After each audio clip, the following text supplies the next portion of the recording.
Welcome to While We Were Distracted, the podcast where we explore topics that often get overshadowed in the rush of daily life.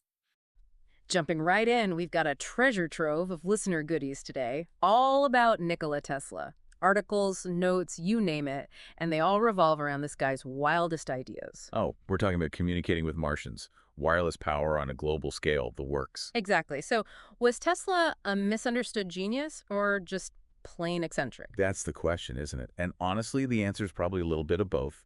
He was brilliant, no question. But he also had a knack for, well, let's just say interpreting his results in creative ways. That's putting it diplomatically. And that leads us perfectly into, I think, where we should start. This whole business with Tesla claiming he was receiving signals from Mars. He built that massive receiver in Colorado, right? What was he picking up if not, little green men? All right, so picture this. It's the turn of the century, 1900.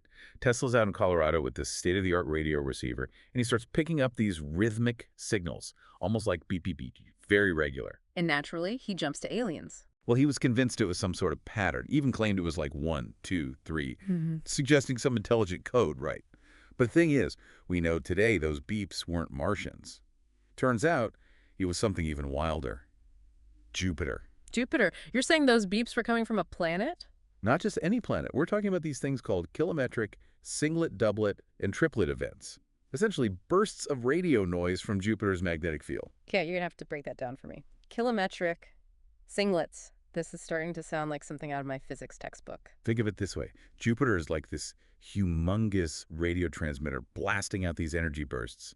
And Tesla's receiver, it was perfectly, or maybe you should say unfortunately, tuned to pick those frequencies up. So a cosmic coincidence. But if it was just radio noise, how did Tesla mistake it for some kind of Morse code from Mars? Well, his receiver had this specific design quirk. It had a 400 hertz beat frequency. Basically, it acted like a giant tuning fork, vibrating strongest at that exact frequency. And guess what? Those Jovian bursts, they were strong at that same 400 hertz, making his receiver go haywire. So, like, he accidentally tuned into Jupiter's radio station. Kind of a big leap to go from that to aliens are trying to contact us. You'd think someone as smart as Tesla would have double-checked his equipment. Even geniuses make mistakes, right? But that's what's so interesting about Tesla. It wasn't just about being right. It was about pushing the boundaries of what seemed possible. And even though it wasn't aliens, his receiver design, well, it became a stepping stone for long-distance communication. An accidental breakthrough. I like that. But this wasn't the only case of mistaken identity in space, was it? Didn't something similar happen with Venus? You're right. Back in the 1950s, an astronomer named Dr. Krauss at the Ohio State Radio Observatory, they picked up these strange pulses coming from Venus. And I'm sensing a pattern here. I bet they thought it was aliens too, didn't they? You know it. They thought, hey, maybe we found something artificial. Sound familiar? Totally. So what was it, just Venus being Venus? Exactly. Natural phenomena once again. But it shows you how easy it is to get tricked by the universe, even with the best intentions and the brightest minds. And you know, what's really fascinating is that, in a way, Tesla was onto something with this whole idea of lingua cosmica, just not how he originally envisioned. Lingua cosmica sounds a little, I don't know, sci-fi, even for Tesla. What was he getting at with that? Well, think about it. If we ever encounter, aliens, we'd need a way to understand each other, right? Right. They probably wouldn't be speaking English or anything. Exactly. So Tesla figured there had to be some kind of universal language. Not words, necessarily, Yeah. but something more fundamental. Like what? Math? Ethos? Physics? Bingo. He thought there had to be universal patterns, laws of the universe, that any advanced civilization would recognize. Like cosmic Rosetta Stone, I guess you could say. And of course, Tesla being Tesla, his ideas about energy went way beyond just, chatting with the cosmos. He wanted to harness it, transmit it wirelessly. And not just on a small scale either. We're talking about powering entire cities, maybe even the whole planet, wirelessly, right? That was the dream. He had some pretty out there ideas about how to do it, too. This is where it gets really wild. He actually thought we could use the Earth itself, like as a giant conductor. Exactly. Imagine pumping energy into the ground and having it pop up wherever you need it, anywhere in the world. Okay, hold on. Wouldn't that fry every living thing on top of it? What about safety? Well, safety wasn't always Tesla's top priority, but he had a plan, or at least he thought he did. He was convinced that these high-frequency currents, they were the key to long-distance energy transfer. And then there was his work with resonant circuits, which I'll admit is pretty ingenious. Resonant circuits, you've lost me again. Imagine two tuning forks, right? Both tuned to the same note. Strike one and the other one will vibrate too, even though they're not touching. Oh, right, because of resonance. Exactly. Tesla believed he could do the same thing with energy. So a transmitter tuned to a specific frequency and then a receiver somewhere else tuned to that same frequency and boom, power transfer.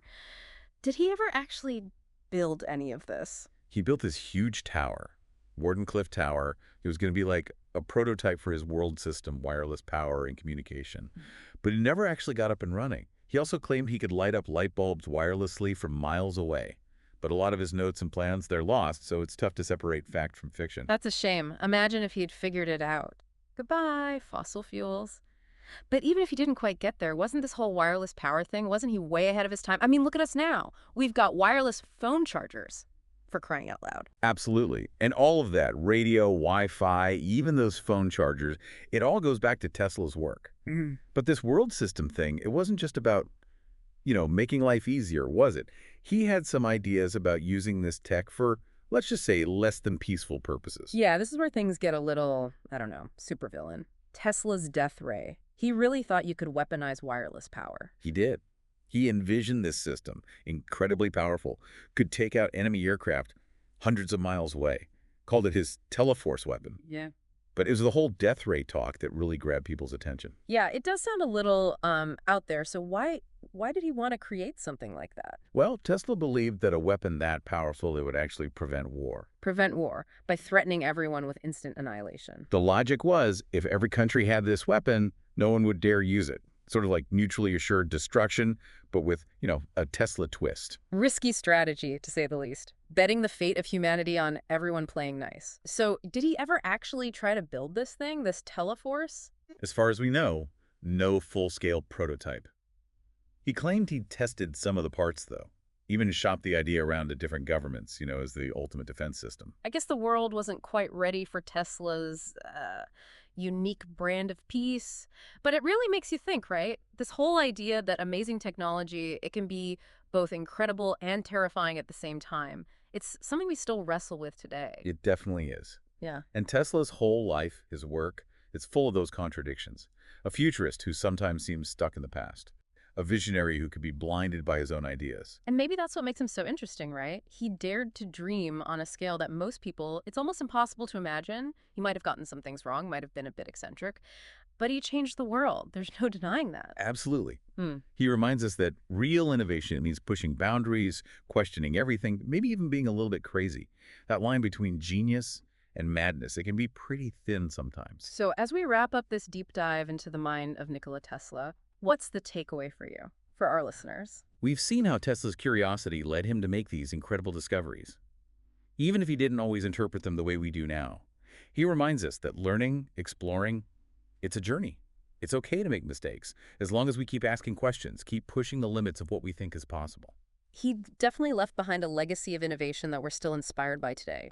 He might not have contacted Martians or built a death ray, but he helped light the way toward a future powered by wireless technology. So, to everyone listening, keep dreaming big, keep questioning everything, and who knows, maybe you'll be the one to finally crack the code on some of Tesla's wildest ideas. Don't forget to like and subscribe for the next episode on While We Were Distracted.